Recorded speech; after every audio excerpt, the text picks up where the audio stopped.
Good afternoon. Good afternoon. Nice to meet you, Tom. Nice to meet you. All right. And it's good to be in sunny Southern California, I should say. Indeed. Hyundai Motor Company broke the mold in the nascent Korean automobile industry in 1976 with the launch of the first domestically manufactured automobile, the Pony, blazing a path away from early industrializing Korea's reliance on imported assembly kits and cars. The export market was always part of Hyundai's manufacturing strategy. Hyundai entered the US market in 1986 with the XL model, selling on the basis of price, and subsequently introduced a technologically improved and better designed car, the Sonata. By 2022, the company has been so successful that it climbed to the top 3 global brands behind only Toyota and Volkswagen, with 6.85 million vehicles sold, and ahead of all the major US automobile manufacturers. Now Hyundai is seeking to move beyond being a fast follower to being an industry innovator. This is clearly seen in Hyundai's blazing yet another new trail in EV innovation as the company aspires to be a big 3 in the US market. The Korea Society is honored to feature José Muñoz, President and Global Chief Operating Officer of Hyundai Motor Company, who also serves as the President and CEO of Hyundai and Genesis Motor North America. In this capacity, Jose is responsible for driving greater performance in key strategic regions, including Europe, India, and the Middle East and Africa. This includes leading global talent acquisition and management. Jose is also responsible for global sales, service, and product planning as part of the Global Business Operations Division.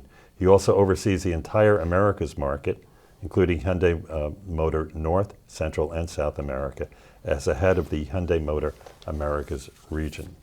This episode of the Korea Society's leadership interview is recorded at the Remy Award-winning Hyundai Motors America headquarters, recognized for its highly attractive, innovative design and construction in Fountain Valley, California.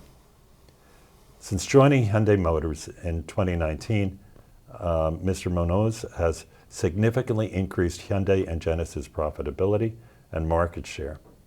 He has consistently delivered successive months of record sales and profits for both brands, despite supply chain disruptions and the COVID-19 pandemic. Jose became a member of the Hyundai Motor Company Board of Directors in March 2023. He also had become a member of the Board of Directors of Motional, a joint venture between automotive technology expert Aptiv and Hyundai Motor Group, effective May 10, 2022. Mr. Munoz is a native of Spain, earned his PhD in nuclear engineering from Polytechnic University of Madrid, and earned an executive MBA from IE Business School in Madrid. He has also completed executive management programs from Cranfield School of Management in the UK and INSEAD Business School in France. That's quite a career you've had so far, Jose. I'm sure a lot more lies ahead. So let me begin with something that, I have a science degree, a BS in biology, but I don't have a PhD in nuclear engineering as you do. What led you to a career in the automobile industry? It's always, thank you for such a nice introduction, Tom, and it's a real honor for me to represent Hyundai in such an important occasion and interview. Well, things always happen because of a combination of factors, right? So I really like technology, innovation, energy, and then as such, I really wanted to graduate with the nuclear engineering degree, and then I liked it so much that I wanted to continue and did my PhD. However, a couple of things happened that made me go towards the automotive. So, but I can tell you that it's a kind of a love story. So I was working for an engineering company downtown Madrid, and then we were doing nuclear engineering projects and also aerospace. And then timing is of essence in both industries. When you need to deliver something on time, you need to do it on time. So many times I was commuting from home. I was living in the suburbs of Madrid, and I was commuting from downtown. And then after midnight, more or less, there was no service to get back home. So I had to stay overnight many times to finish the studies, the projects that we were working on, to be able to deliver on time, right? So I was telling the story to one of my friends, and he told me, hey, you need a car. You need a car. I said, well, I had not considered, but okay, well, why not? So he then introduced me to a sales manager of a dealer that happened to be my wife now for more than 30 years, right? So she's the one who introduced me to the automotive industry. All of a sudden, I became very interested. And then, you know, she taught me how to appreciate the input from the consumer, from the dealers, how to understand the alignment between the OEM, the dealer, and the consumer, not either or. And then it seems something very basic, but it's so basic that a lot of people never got the experience in either or the steps, right? So that's also the other element that happened is that you may remember about Chernobyl. There was a big nuclear accident in Chernobyl that led to many countries, including Spain and many European countries, to redefine their policy in terms of energy. And then they drop the nuclear plants. Spain is a large producer of natural uranium.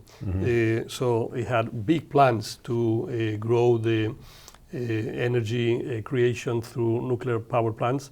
And all of a sudden, those plants were remade, and then I didn't see such a large future there. And then I thought, okay, this industry seems very interesting.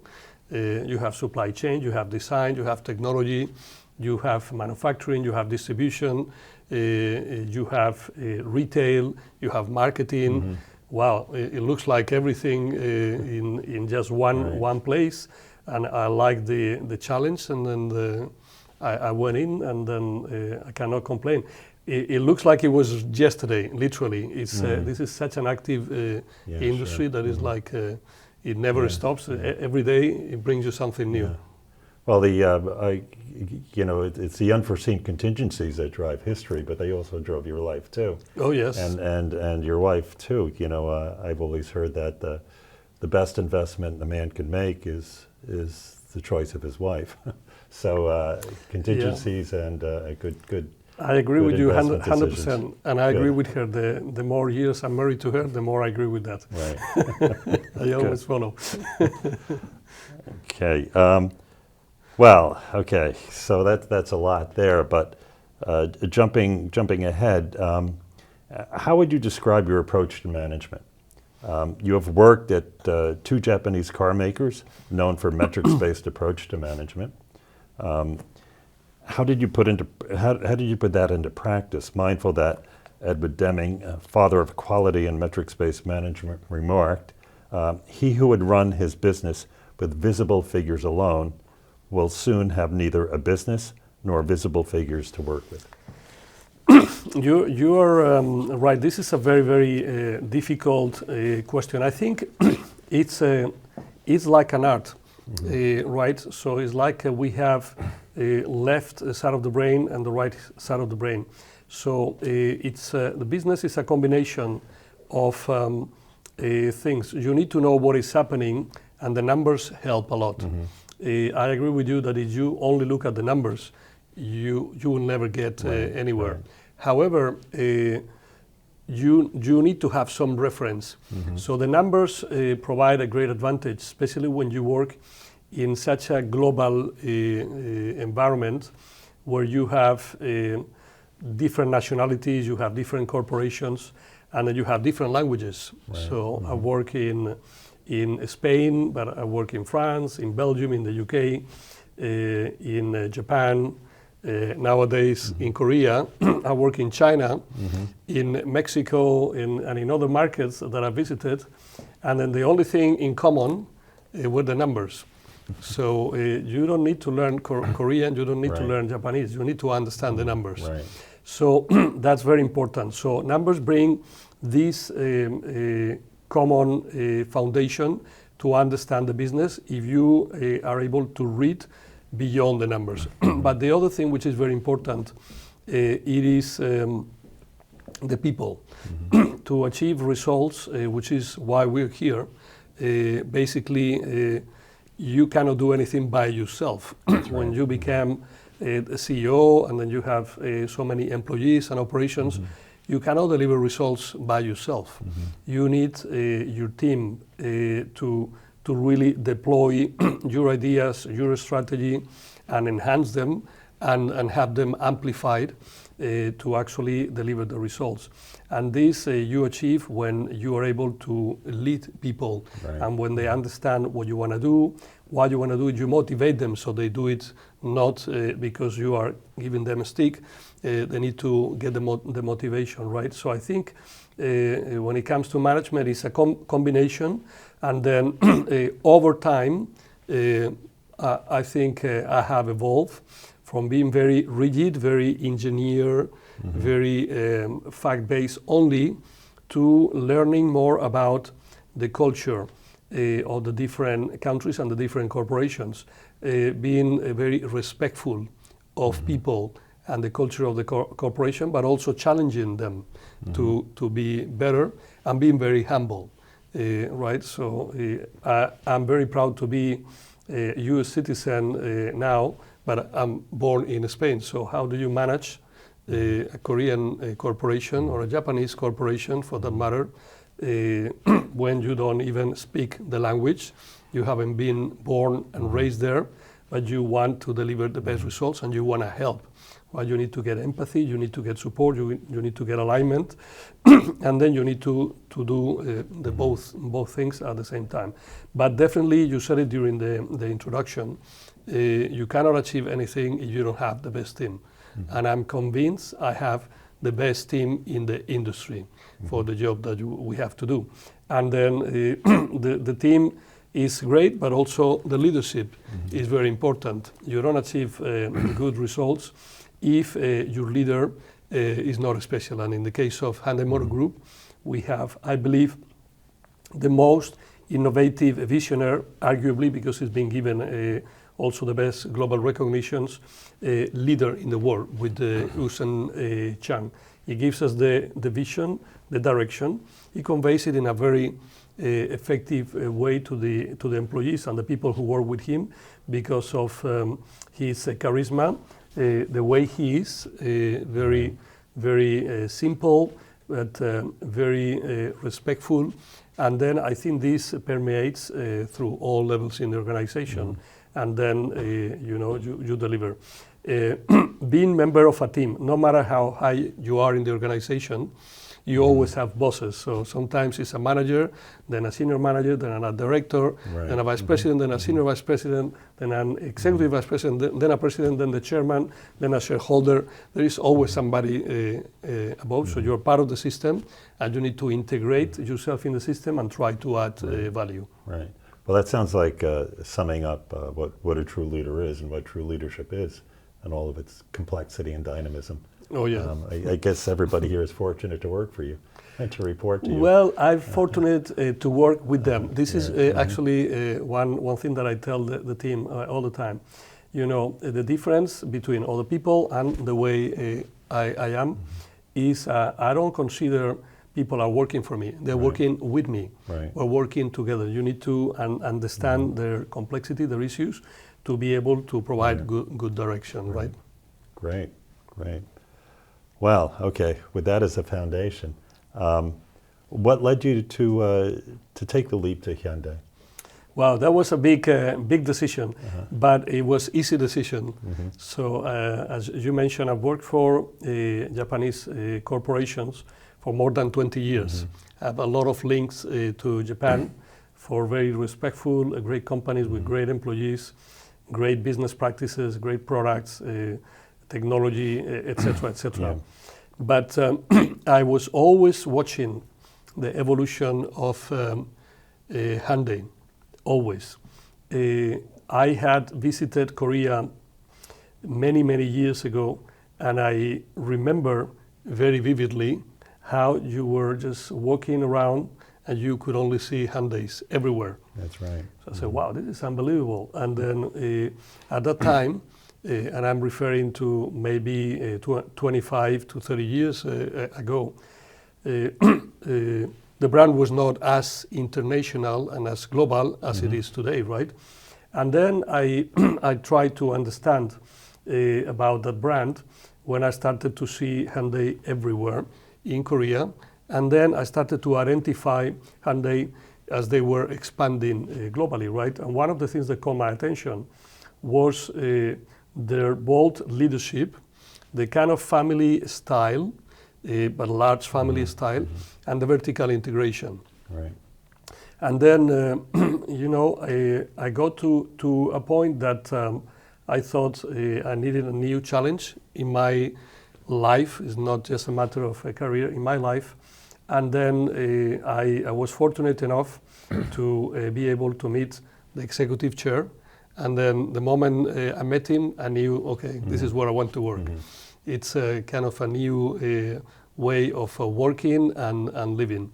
And ever since that moment, I think we've been engaged into new projects, new activities. Right. This never end, and I love that. I like having more challenges, more opportunities, and myself, I want to bring a challenge to the activities. So I don't regret. I think it's been the most important and the best decision I've ever taken in my life, together with some of the family ones, like marrying my wife, taking the right decision to enter into automotive, etc. Key moment of truth in my life. The executive chair, Usen Chan, he was the executive vice chairman when I joined, but already clearly you could tell from himself and others that he was really an innovator and a breakthrough type of person who is constantly challenging and trying to be more innovative and to be better. So it's been working for him is kind of a great. You don't feel you're working, but you're working more than for anybody else you've ever worked for, because it's so much to do, and then you always want to do better because it's never enough. So it's very rewarding. Yeah, and another characteristic of a great leader. Okay, so when you came to Hyundai in 2019, how did you approach the challenges you faced and in moving Hyundai forward? And what successes are you most proud of? So, to me, there is always different situations, right? One of the things that I always thought it could be an opportunity and to get the company more powerful was to get the power of the team, not to criticize, but a little bit the situation.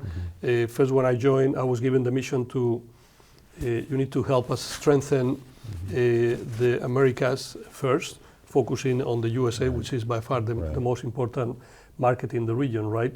And then you cannot do that if you have different teams not working very coordinated and working in isolation. And then I made efforts to try to coordinate all the different entities and businesses of the group, like HMA, Hyundai Motor America, but also Globis doing logistics, Mobis doing parts logistics, Inosian doing advertising, Autoever doing IS/IT, and other entities, Hyundai Capital, etc.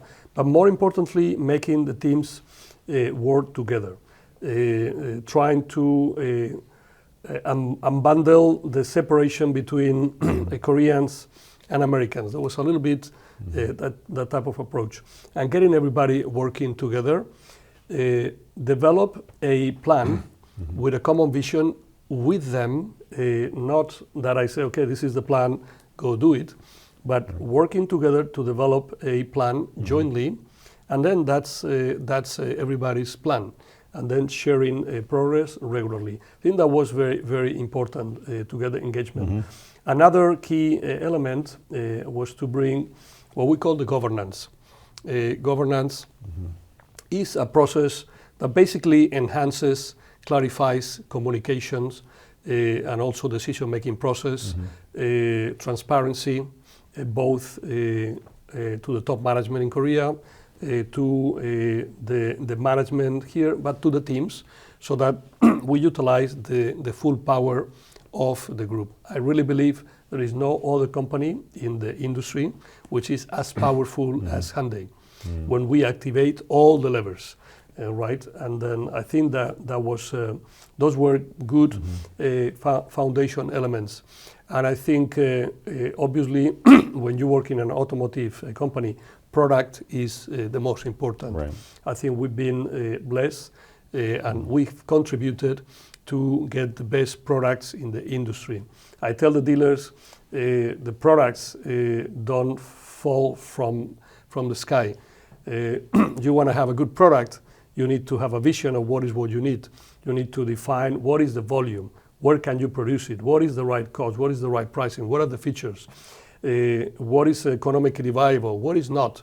And then eventually, if you do all this well, consistently, you will get a good product. So don't think that the product is just a present coming from heaven, right? So you need to really develop making it happen. So I think that was the beginning of a big transformation. And then to be honest, I would tell you that through this process, COVID, I think, helped us because we were hit with COVID basically a year after we started working for Hyundai. And I think we could have taken different approaches. Right. But then again, the executive chair, Mr. Chung, gave us the direction.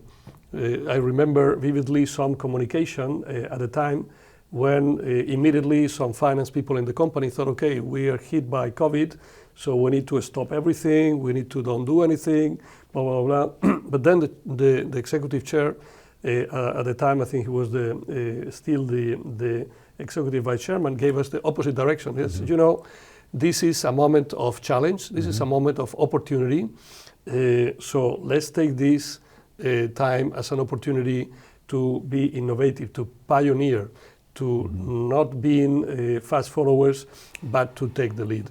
And that's what we did. Right. That's what we did. Yes, it's a bold and brave leadership style. Yeah.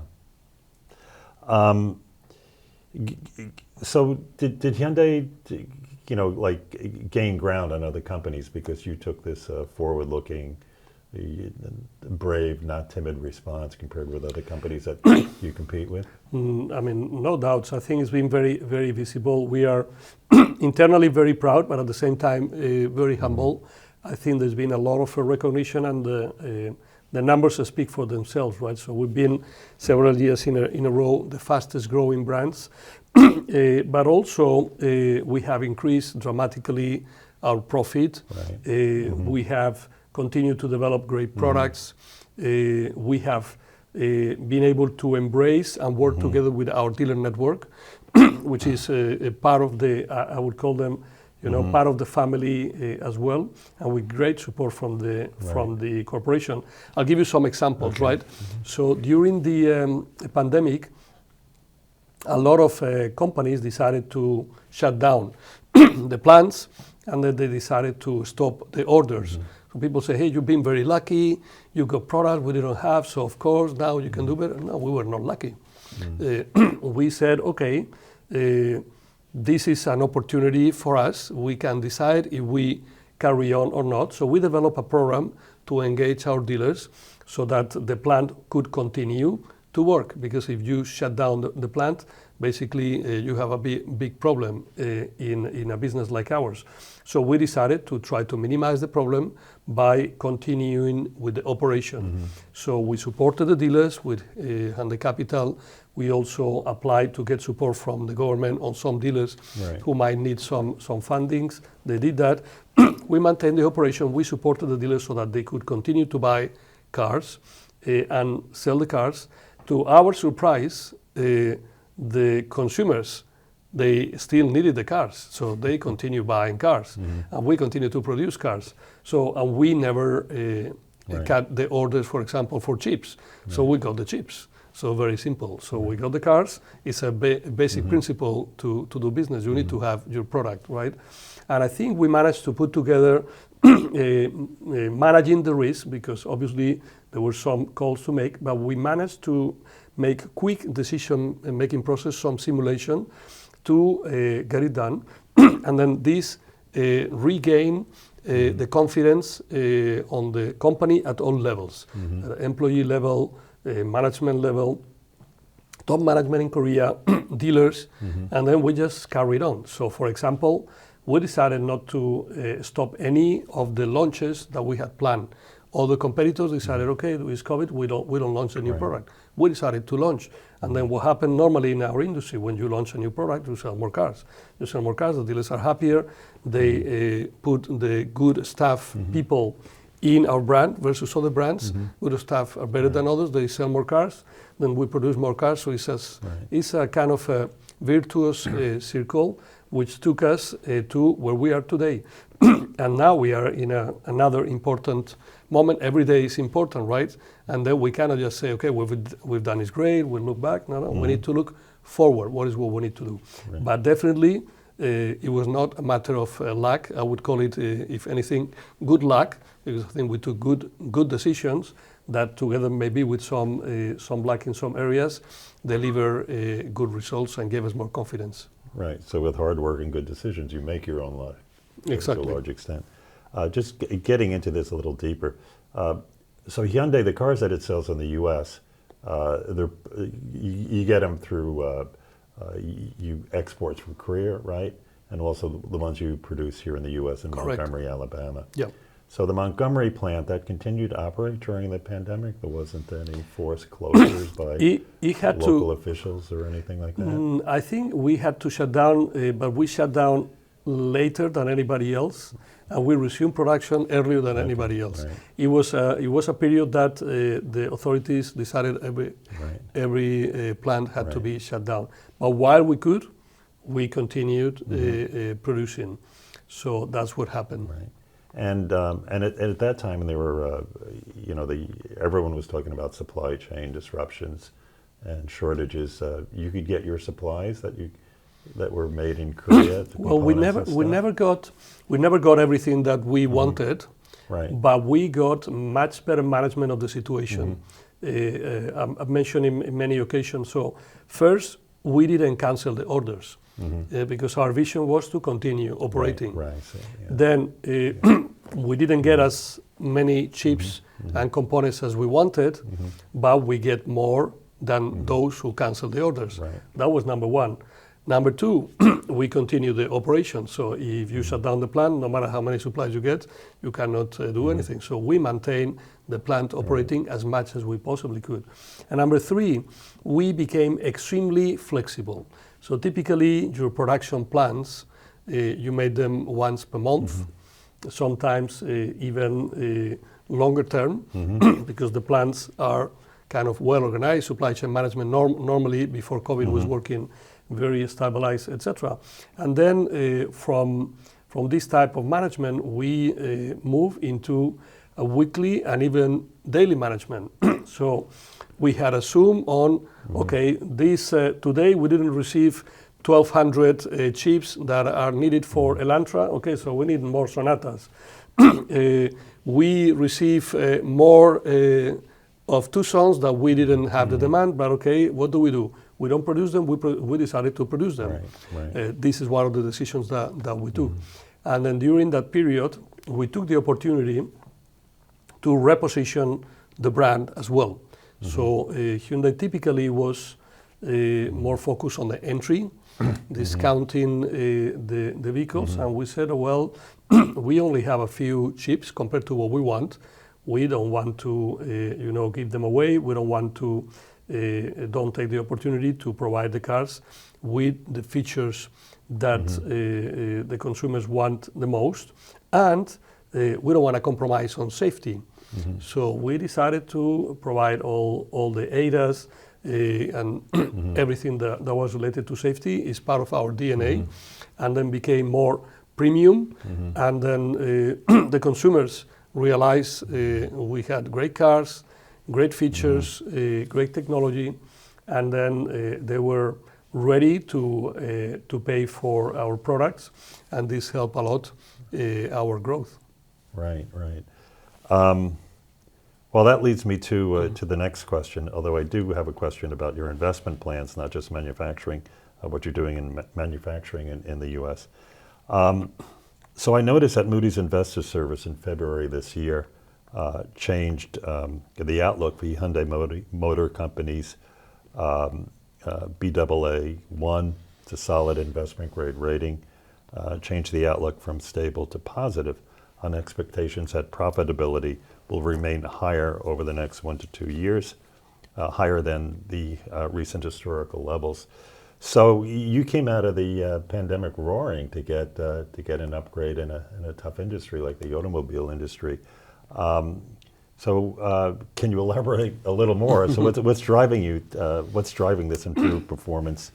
And what contribution did Hyundai America make to that rating outlook change? Well, I think it was the right decision by Moody's to rate the company at a higher level, because really I think the consequence of all the good top management decisions in Korea, support, and then the governance has allowed the company to become more profitable and more stable, and having a steady, profitable growth, not just one day, 1 month, and then the month after you are in trouble. So I think the entire governance process is well synchronized and is trying to have organic, steady, profitable growth, not just share, 1 month. So I'd rather grow 5% steadily, 2, 3, 4, 5%, than 60% 1 month, and then I go down. So we want to go step by step. It helps our supply chain. It helps our operations to not having uneven operations, etc. So to me, it's not a coincidence. So for example, we started to put the customer and the shareholder at the forefront of every decision that we took. How the customers, everything we do, it needs to be appreciated by the customers. So if not, you cannot get the most out of it.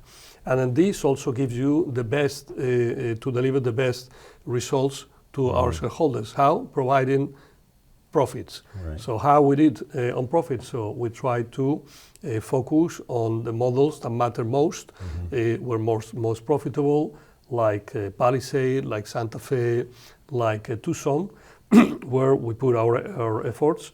We try to make some dramatic decisions in terms of sourcing. So Korea is more competitive than the US in terms of production. So why are we producing entry cars in the US, which are not demanded and where the cost is much higher? So why don't we change? And then the company was very agile and nimble changing. So for example, Sonata is no longer produced in the US, is now a Korean source. But then this has allowed us to have much more capacity to produce Tucson, to produce Santa Fe, and even the Santa Cruz. So then our plant has become way more profitable. We're more profitable as well. I think in terms of product, that's one of the things. In terms of management, so higher trims, optimization of incentives. So you don't want to sell just simply at an incentive, but there's always some incentive in the market, but you need to optimize. I think that was good. We call it the quality of sales or revenue management, right? So we need to be conscious of that and then analyze the market, take the right decisions. I think another one is been very important is to realize which are I call to my team, especially in the USA, which are my top three priorities. USA. This is by far the most important market, automotive market in the world. And then this was not the case for Hyundai. So America was region number 3 5 years ago. So you had Korea, you had Europe, America was lagging behind. And a lot of the decisions the company was taking was not considering the strength of America. So we've tried to change the culture of the company to realize that this is the highest opportunity market for us. And if we do the right thing, this is the returns are much higher. Today, we are much higher. We're number 1 region worldwide by far, not only in volume, but especially in profit. So I guess Maurice saw that. So you are doing a better job in America. You know what you're doing. Nothing is perfect, right? But it looks like it's consistent, and definitely the results are much better. Yeah, and July, this past July was a banner year for you, right? In terms of overall retail sales in the U.S., but also EV sales. Yeah, it was. We're very proud. It was every month is a challenge, right? So the last few months we've been so successful that we have decreased dramatically our dealer inventory. So now all our competitors have more inventory than we have, but we still have to compete. So we need to be more efficient. So I'm very proud because despite all the difficulties, we had the best July ever on total sales. We also on retail sales, but more importantly, we had 20% of our sales electrified vehicles, and representing a 50% increase over last year. And then at 10% of our mix, battery EV vehicles, representing 100% growth versus a year ago. And this is an environment where we are treated, I say it humbly, unfairly by the IRA, where we need to compete against competitors who are taking a $7,500 tax break advantage to our competitors. And we're doing it profitably. Of course, I can sell more cars and then lose a lot of money, but we're doing it in a balanced way profitably. So 10% is higher than the industry average by quite a lot, profitably. And then I think at the moment we are the second automotive group, only after Tesla, in vehicle sales, battery EV. So I think it was a good achievement, and we need to do it again in an even more challenging month, August, because we have even less cars, but we have to play it again. Right. I just want to get back to that metric. So it provides a foundation for everything, right?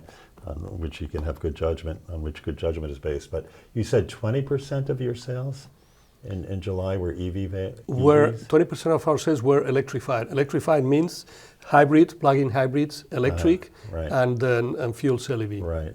And then 10% were battery EV. Okay. Right. Is exclusively, which is significant. That is, because what little I know about this market is that for the U.S. as a whole, it's only about 6% of sales are EVs. That's exactly right. Almost 6%, but California is leading the way. Maybe a little more than... About 8%, yeah. About 8%, so that's a real... That's real. Really moving up so it was one of those breakthrough moments with the team. Team coming and saying, oh, you know, Jose, this is a very difficult month. We cannot achieve the goal. Why not? Because we only have EV cars in the portfolio. That's great news. Right. That's great news. Yeah. So a candy shop sells candies, right? We have EVs, we sell EVs. Right. And then we sold EVs. Good. Okay, looking ahead a bit on the investment outlook for Hyundai, particularly investment in the United States. You know, at the Korea Society, we've taken note of the increasingly rising share of Korea investment from all sorts of industries in the United States, what we call the, and some states are catching this K investment wave. Georgia is probably the state in the lead on this, state of Georgia. So can you tell me what your plans are for new investment in the U.S., and in particular, if you could talk about the $5.5 billion investment that is underway in near Savannah, Georgia? Right. Yeah, this has been a key moment for us, right? So you ask about the sourcing, and as you know, we only have today one plant in Montgomery, Alabama. This plant produces about 400,000 cars, and then we sell about 800,000. So 50-50 production from the US and from Korea. Now, my vision and the vision that we share with the team is that we can sell significantly more profitably in America. Let's call it 1.2, 1.3 million, something like this. And then we know, because of the EPA rules, CAFE regulation, etc., that by 2030 we need to sell. A few months ago was about 50% plus of our sales should be battery EV. By now it's even higher, it's about 60%. So, well, if I want to achieve my goal, I need to have a production of battery electric vehicles in America. So we had a lot of rounds, a lot of discussion, and then I got the approval, and then the company embraced the direction to have production right here in America. We're doing better than other competitors who have better sourcing in America. So it was, I think, the right moment for us to take that decision. So we evaluated a lot of sites, and then I've got to say that I was really impressed with the good job that many states did to try to attract the investment. But ultimately, driven by the many different variables, we decided to go to Savannah, Georgia. So actually, you mentioned 5.5 billion. That was the original money I asked for an assembly plant that was meant to produce between 300 to 500,000 battery electric vehicles. However, we soon realized that we needed also the battery sourcing. So then the actual investment committed by our company in the US is about 10.5 billion, because it includes also 2 battery joint venture factories, one with LG in Savannah, Georgia, and another one with SK On, also in Bartow, Georgia. So total 10.5 billion. The project is going very well. In fact, because we have such a big disadvantage, and then you just do the math, $7,500 dollars times the cars that you're selling, you're talking billions quickly, right? So we're really trying to apply Korean pali pali. I'm sure you know about it. So that's actually the first word I learned in Korean. So we're trying to apply Korean pali pali to start production earlier than the original plan of January 2025, not only on the assembly plant, but then also we want to produce the batteries so that the batteries can also get the benefit. So assembly alone does not guarantee the $7,500, but we need also the materials and then the battery to be produced here in America. So all this going well. We're very, very proud. So immediately the Hyundai Motor Group dispatched all the experts. We're starting to recruit. We identified this location in Bryan County, and I want to recognize Bryan County, Savannah, and the state of Georgia for the extremely professional job they've done. It's almost 3,000 acre site, which I'm going to visit next week. I try to visit every month to see how they are erecting the factories, because there are many factories, so there's the assembly plant, but then we have Mobis in the site, we have Glovis in the site, also the battery plant, etc. Well synchronized, is like a good orchestra, and then so far so good, to the point that we had the visit of our CEO, Jay Chang, some months ago, we had a review, and then he said, I'm surprised that it's all going smooth. So this is not normal. Well, not normal in other places. Here is the norm. So we try to make it all on time, working hard, and then delivering on time. So far so good. Knock on wood. Knock on wood. I'm curious. You don't have labor shortages or to get stuff done, or this whole issue of H-1B visas getting qualified Koreans to come in and work. Well, we try to find solutions ahead of time. Right. I call it midi-midi. So you asked me about the management style, and then the pali-pali is very strong. Right, so that's advanced. But midi-midi is thinking ahead, right. Very much based on previous experience. So that's why I try to create the culture of, I call it the PM square. Pali-pali, midi-midi. So then to prevent shortages in headcount, one of the things that we've done is to organize fairs around the area to attract future workers, and some of them they are higher, even if they will start working a little bit later, but they are going through training, etc. We've created partnership with several universities. One of them that I really feel very proud of is Georgia Tech, because not only we need blue collar, but we need a lot of white collar employees. And it's not a done deal, but we're working on it. So we are not sitting, waiting and complaining. Right. So I guess the Hyundai, SK, and LG, plus the state of Georgia pulled off a hat trick. You have 3 big investments. You said more than $10 billion. Yep. All to support this new and growing industry. That's pretty remarkable. Actually, this year at the Korea Society's annual dinner, to be held in September in New York City, one of the recipients of our Van Fleet Award is the state of Georgia's Department of Economic Development for their success in attracting a lot of Korean investment, and more so nowadays. So if I may, sorry to interrupt, yes, but I please, if you're going to meet them, please thank Governor Kemp and then Pat Wilson, who is the commissioner. They are really not only great people, but they are great. They are great entrepreneurs. They are great politicians. They are great executives. So I give them a lot of credit for our investment in Georgia. You know, we are putting in their hands a lot of our future, right? And then they are really professional that help us a lot.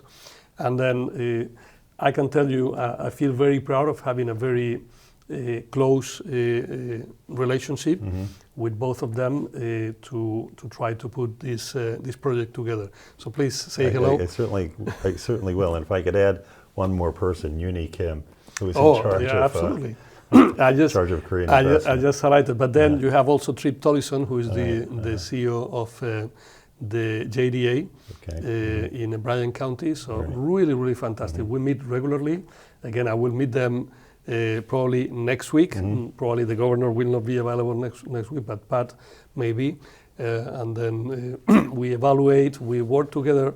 So it's great. It is great. And kudos to them, because the investment doesn't come to them by luck. I think they make up their own luck. Yeah. Well, I hope more states follow Georgia's example. I mean, with all this foreign investment coming in, particularly Korean, you have labor, jobs are being created, communities are improving.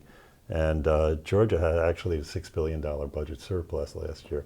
Living in New York State, I don't know when the last time New York State had a budget surplus.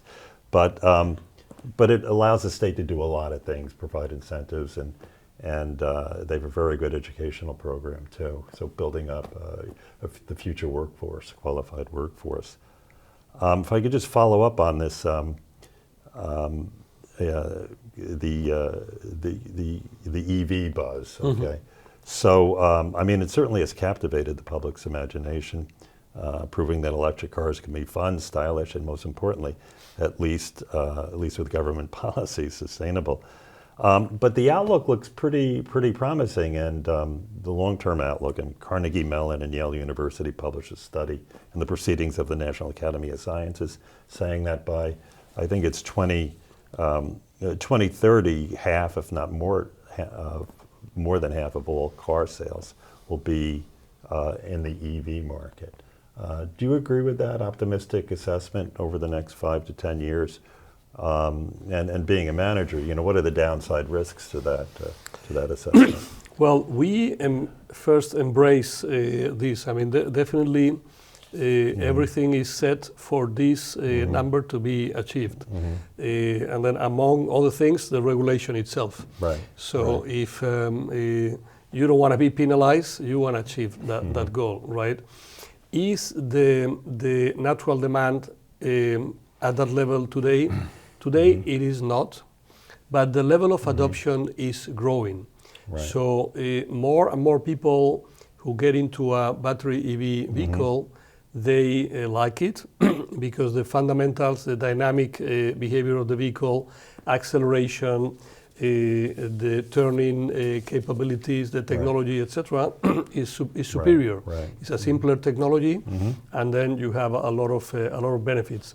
Now, as the offer increases and as the infrastructure improves, I think the level of adoption is going to increase. Okay. Right. And then in our case, we took the decision to, I call it simply attract the consumer as opposed to selling a car, right? So some of our competitors, they say, hey, if we know that the future is going to be electric, why are we going to invest in hybrid? So they simply don't invest in hybrid. They jump into electric. But a lot of consumers, they still hesitate about jumping from an ICE into an electric. So through the hybrid and plug-in hybrid technology, we are attracting a lot of consumers who are curious about EV, but they are yet not ready to jump into EV. So as this kind of pipeline of future EV owners, it's taking place, I'm becoming more and more confident. So the 10% battery EV sales in July this year, I think is a testament of what we can see in the future. So it's not easy, it's not naturally happening, but the laws of economy, the more offer, price competitiveness, incentives, tax breakage, enhance charging infrastructure, etc., they are all set to achieve that goal, and we are embracing it and ready to achieve it as well. Right. So you made some references to the IRA and how this puts you. It's not a level playing field for Hyundai and other car manufacturers have to export into the U.S. And because you don't benefit from the consumer subsidy. But do you look upon this as a temporary obstacle, or this lack of national treatment? Do you think that this will adversely affect Hyundai's business model going forward? No, we definitely, I've got to tell you, I was not happy, and I'm still not happy because of the IRA, because we believe it is unfair that a company that has made such a clear commitment before the IRA, so if you tell me, hey, you decided after, I understand, but those are commitments that were signed on an economic development agreement with the state of Georgia before IRA, so that this happened. So I was not happy at all. But then we decided to double down. We said, okay, what do we need to do? We are going to stick to our plan, and then what we want to do is to be faster, so that the period of disadvantage is shortened. So actually, in the mid to long term, we are very optimistic, because once we start producing cars in America with batteries made in America, we will also qualify, right? We will have a couple of years of disadvantage, but then the faster we do it, the better. So I think the future outlook is quite positive from that point of view. Well, that's good. So that leads me to my summing up question, asking you to sum up. So it appears that Hyundai Motors is poised for a transformative step in helping the U.S. advance its automotive industry. How would you sum up what Hyundai's vision is for the role in the U.S. market? Well, I think I could utilize our vision. Our vision is progress for humanity. This is the vision of our executive chair, Mr. Chung. And then it comprises a number of elements in order for Hyundai to move from being a car manufacturer into a smart mobility solution provider, which means not only we provide the devices, but we provide the services, and in an orderly manner, in a coordinated manner.